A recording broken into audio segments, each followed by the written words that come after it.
It was at the beginning of 2022 that we started to hear official reports that Namor would be the villain of Black Panther Wakanda Forever, and that they were setting up the character in this film the same way that they set up Spider-Man and Black Panther in Civil War. It's essentially an introduction that leads to a standalone franchise. Now we got some more details in regards to this direction, and the Namor actor himself and Marvel Studios producer Nate Moore weigh in on a Namor standalone project.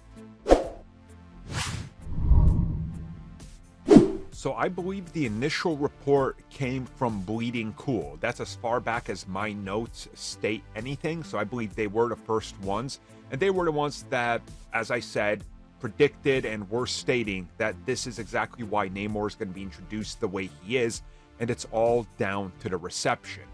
But in a separate interview with Total Film, Tinoch Huerta, who played Namor, talked a little bit more about this, and he said that he is hopeful for a big Namor future. And he says that as far as he's concerned, if they want him back and they want to do a standalone film, he is in. And he's not going to abandon this role for anything. And he says that the reception, the cultural impact, and what he's seen and what they did with this is very close to him, because again, it is. And on top of this, he hopes that the people who were introduced to Namor for the first time get on board, because there's a lot more stories to tell. At the same time, Marvel Studios producer Nate Moore was recently asked about this as well, and he said that as far as he's concerned, it's touch and go. And he echoes something that Huerta said to Total Film as well, where he says that it's all down to contractual negotiations and what the fans want. And ultimately, if the fans want more Namor, that's what they're gonna get. Now, obviously, I think most of you have seen Wakanda Forever by now, so we can kind of talk about the idea of a spin-off. And I mean, they leave the character open for either reintroduction in the MCU to the bigger MCU and officially making a, no pun intended, splash on the world as officially being revealed, or they give us a standalone Namor project that's in nature more about just straight up that.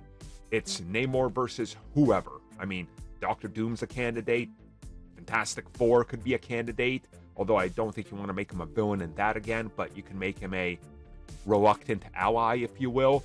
And there's plenty of things that they could do here, so I'm excited to see it. It obviously seems like they're teasing franchise potential, and I think that's just exciting. There's a lot here that you can explore that we haven't even touched upon, because we saw so little of their world.